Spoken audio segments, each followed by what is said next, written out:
Shalom, selamat pagi Bapak Ibu Saudaraku yang dikasihi dan diberkati oleh Tuhan kita Yesus Kristus. Apa kabar?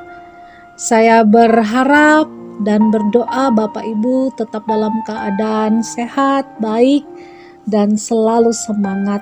Saudaraku, firman Tuhan untuk kita pada hari ini sesuai dengan Almanak Nas Gereja Kalimantan Evangelis, yaitu terdapat dalam Roma 3 ayat yang ke-21 sampai 31 dengan perikop manusia dibenarkan karena iman.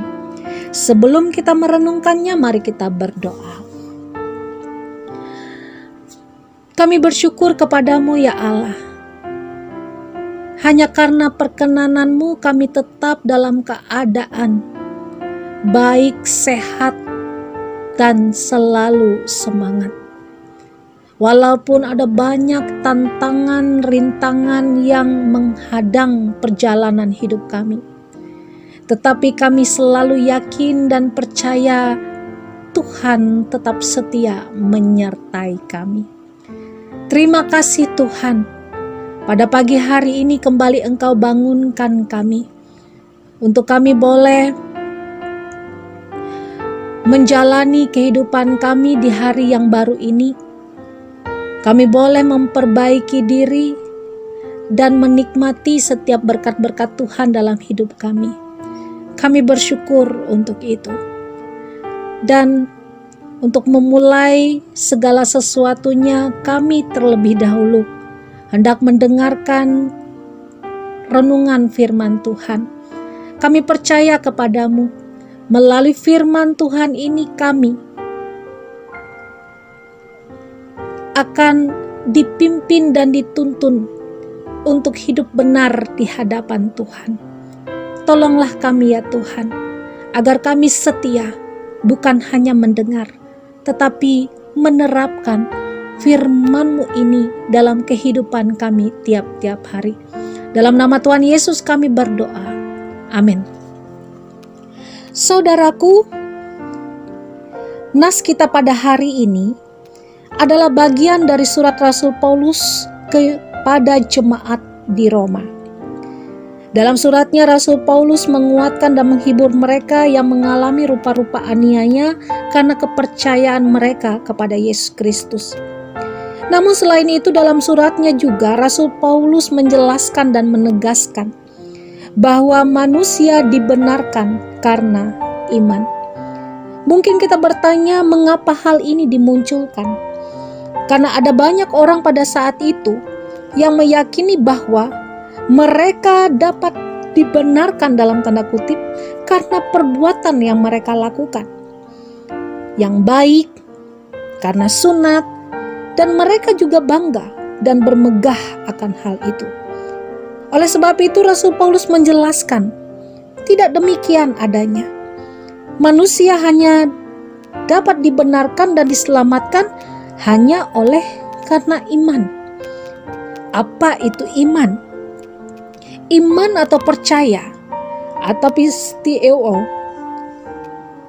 berarti mempercayai objek yang dipercaya. Siapa yang dipercaya? Yaitu Allah. Rasul Paulus mengungkapkan bahwa ada salah satu tokoh yang bernama Abraham yang dibenarkan karena iman. Abraham beriman atau percaya kepada Allah yang dikenal di zamannya yang disebut Elohim Yahweh. Dan Abraham menyerahkan total hidupnya kepada Allah.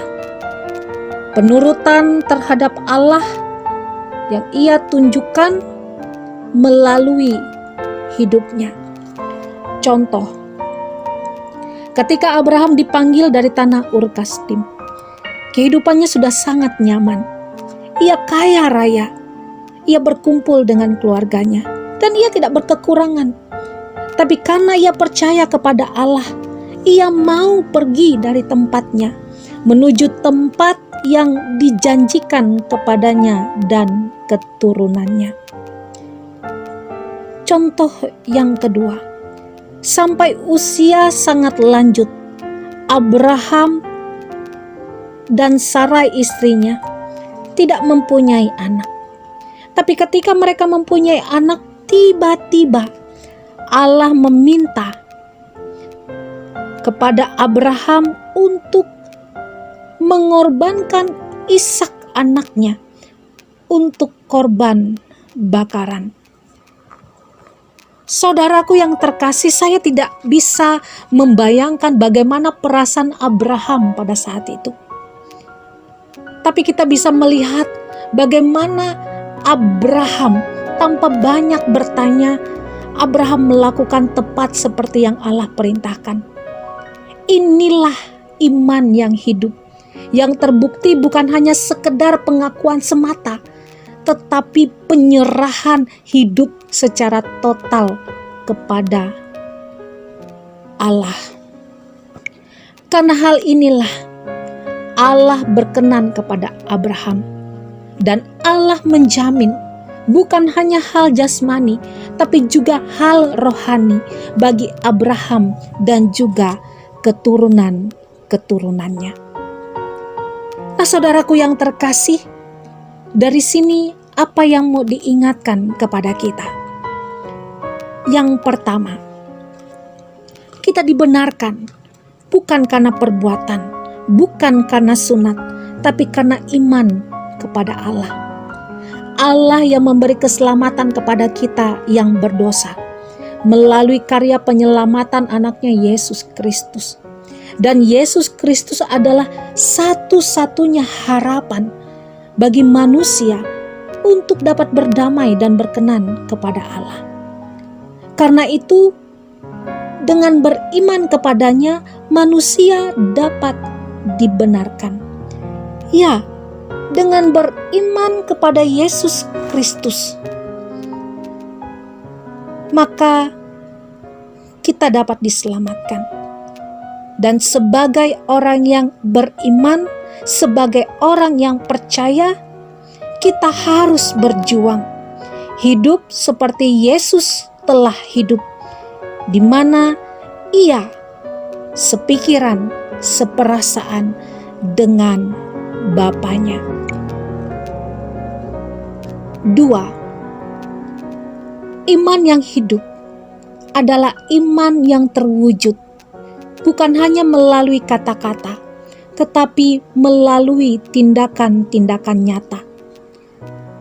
Iman ini harus lahir dari hati yang mengasihi, tanpa syarat, tidak berpamrih, tidak menuntut, dan tanpa paksaan.